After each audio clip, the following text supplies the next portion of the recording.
Hey, tubers. Bart coming at you. Got a mail day in. First, I did want to talk to you about PSA and the PSA closure. I actually got a kind of a request to talk about it in one of the comments in the last video. I usually don't comment on that stuff too fast just because my videos aren't about the hot takes or anything like that. You know how it is. But, I am basically the admin of PSA Sports Car Collectors Group, about 7,500 strong on Facebook. I collect a lot of slabs and sub a lot of stuff myself.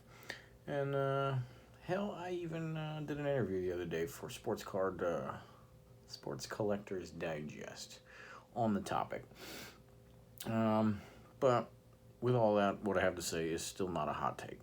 I think most of the people that follow and watch my videos are collectors, first and foremost. And what does that mean? Well, if that's you, think about how long you've been collecting. And then say, but what's the distance between now and probably 1 June or 1 July when PSA opens up? 3-4 months? Now, take that as the numerator, and however long you've been collecting is the denominator. That's not a big window of time, right? It's small stuff. So yeah, we'll wait it out. We've been waiting that long, and they just happen to have our cards before. We're gonna wait just as long, but now we're holding on to the cards firsthand, right? You send it off, it's gonna take 10 months, or you wait 4 months and you send it off, and maybe it takes 6. Same difference. So I don't really get caught up on it too much. The only worry there is, what will the price point be when they open back up? That's the big question, right? What will it do? How will it drive our collecting from that point? I think at $20 a card, I will still send in a fair amount of stuff. I will be much more selective. I've already started to certain degree branch away from, when it was $5.50, $6 a card, I was building sets left and right. I mean, I built so many sets that are on a PSA registry right now, it's ridiculous. But I'm not doing that stuff anymore. There's a couple of sets that I'll continue to build on every year, just kind of the annual thing. Prism, well, hopefully maybe Topps Chrome comes back someday. But right now it's Prism Niners every year. Okay, the 10, 12 cards that is every year, I'll sub them at whatever price point. Key rookies and stuff like that. But the little random side stuff of, oh, well, I got, I don't know, hell, even Heritage Trophies, right? Like, we'll just say the Heritage Trophies. I love the Heritage Trophies. I don't know if they're going to have them next year anyway. Maybe that's a bad example because 73 didn't have trophies on them either.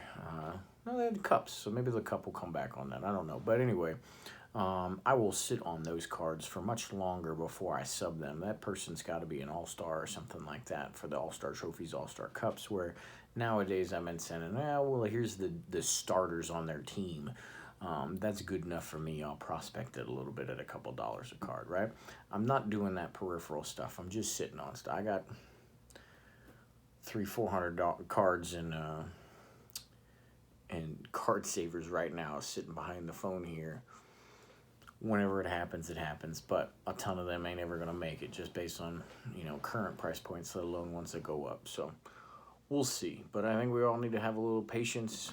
Yeah, there's a couple people out there that are saying, so and so company is gonna undercut them or replace them or whatever. I don't like to speak too strongly on that, but that's pretty damn delusional, right? They had their chance last year, and none of those companies did that, right? SGC knew they couldn't do it, so they went $75 a card on you. HGA knew they couldn't do it going into it, so they work on their subs on a queue system, so you already know you can't send your stuff until your time comes up and you're in the queue and ready to go. I still think they're going to run into problems with those custom labels that they're trying to do for all the cards to match the cards. That's just going to be problematic, I think, in the long term for them. And then, what is it, CGC, the card collecting company, or the comic card company. They are very reputable. You know, I got a couple of comics like that, and I don't even collect comics and things that they've graded or whatever, but they are not aesthetically pleasing cases at all. They are much bigger and taller. They're not gonna fit in people's displays, everything else, yada yada. But yes, you have all seen those companies do more and grade more. I ask you, you probably need to think about, have they actually eaten into PSA's market share while doing that? When the market has exponentially expanded, I'm willing to bet PSA increased their throughput as much as the market grew or more. It's just the market's so much bigger. You got these little room for these little niche spots to still happen. You know, so I don't think a whole lot's going to change on that. I do like the competition. I like the other companies being there in case new people want to show up. They want to explore into the hobby and stuff like that. They can probably do it in different price points, so they're not, donating kidneys and stuff, or selling off kidneys, I should say, in order to make their first subs or anything like that. But let's not treat it in an extreme. If you're a collector, you're in it for the long haul. 4 months, 6 months, hell, a year, compared to how long we've been doing this and stuff like that. It's just going to be a blip on the radar at some point. So continue to fine tune, continue to scrutinize what you're subbing, and when the time comes, it'll open up. We'll probably all get crazy and blow them out of the water with how many subs we have, but hopefully they're a heck of a lot faster, and with AI potentially getting in there and stuff like that, could be that. So we'll see. Let's get into the mail day, but those are a couple of thoughts of mine. Let me hear what you got in the comments or whatever, if you're on that wavelength, or hey, you're full of shit, SGC is gonna win the day. But a couple things. First, I bought 3 hobby boxes of Heritage from this year. Just stepped out of my comfort zone. Don't really do that, especially not hobby stuff. I like the retail. I'm all about that base. But I gave it a try.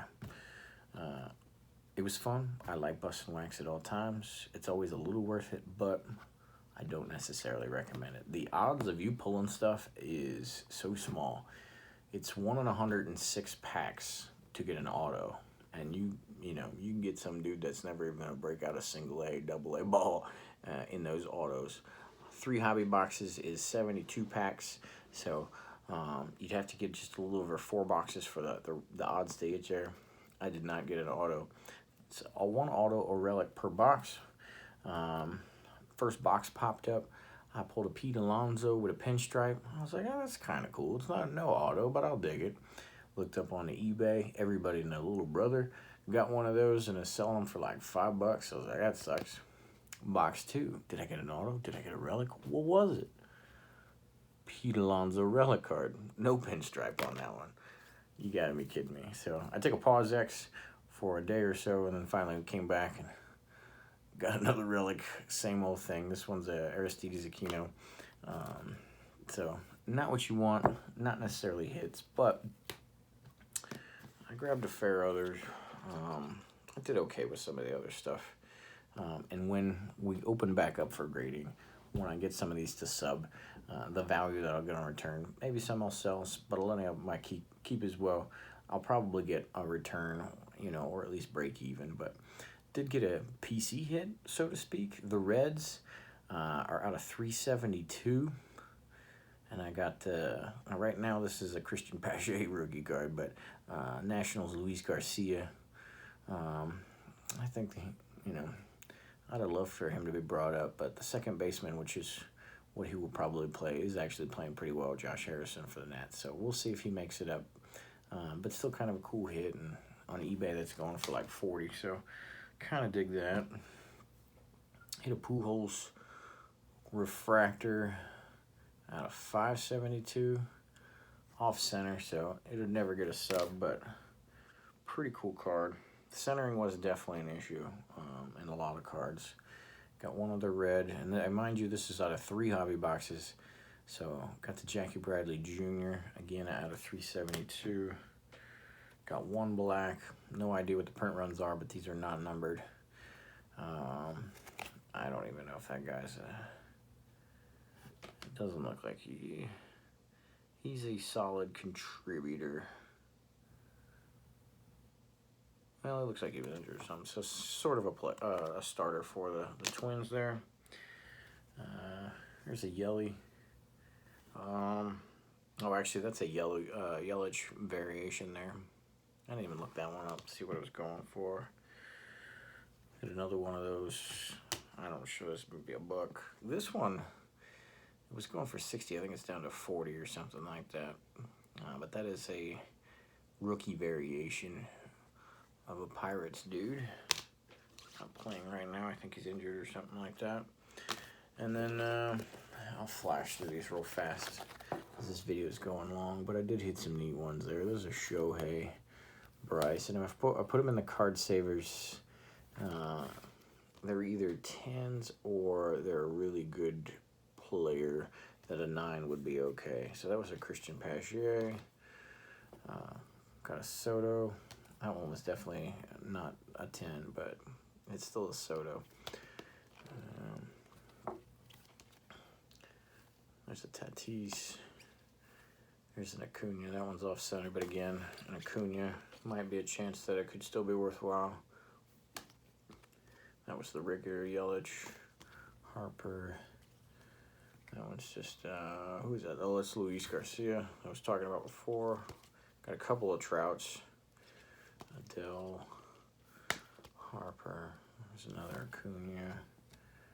Lou Bob. And another Trout. So that's my little feedback on there. I enjoyed it, but I had to put some work in it to get my money's worth there. So let's see. We got some others here. Pickups. This is a 95 Ultra insert Rice. $2, but I was just so in shock that there was a 95 Ultra. Not only that I did not have, but I had never seen before, which just seemed utterly ridiculous to me because that was the stuff those were the few types of boxes I could get back in the day. Hell, I think these are 97. Upper Deck Teammates. So there's they put them in the same top loader. I didn't take it out, but there's the Steve Young and there's the Rice. And when you take them out, they kind of can, stick together and make it look like a one single thing. I got the Rice graded, but I didn't have the Young at all. And for a cheap enough pair, I just grabbed an extra. I just love the shine on this one. Got a white corner or two, but still in solid condition there. Who remembers Quantum Leaf from back in the day? Wish they'd have stuck around. The shine on these were crazy. That's out of 1,000. All Millennium Team. Here is a beautiful card. The 70th anniversary Topps Juan Soto. Just love the pose. Love how clean it is. Love how he fills up the whole frame. That shine. Shout out to crap. I think it's Red House Sports Cards. I hope I don't mess that name up. He hits me up all the time on Instagram, and he's been peer pressured me indirectly a couple of times, and this was one of those cards. And once he showed it to me, I was like, that is a beautiful card. Let me go check that out. And I found one. Oddball for the win. Little pin. Washington Nationals. Obviously not the same franchise, but this is from, according to the listing, somewhere between 1940 and 1945. They just call it a PF1 on that, but pretty neat little guy there. And I like to get me an oddball or two every once in a while. One of our fill-in, or he's a starter now. Fielders, Kyle Schwarber. Since he had an All-Star Cup rookie, I was like, well, he's on the team now in the Nats. He's got an All-Star Cup rookie. I'm going to go and get that. I typically try to get a rookie card for our starters, regardless of what uniform it's in. And then 2 Heritage in GM. Got the Scherzer from 19. And same seller, got the Harper.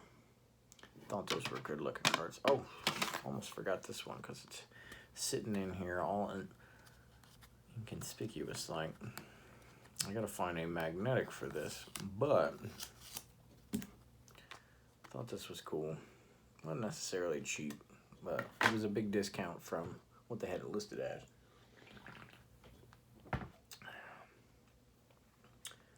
2016 Panini Preferred Super Bowl Champs out of 49.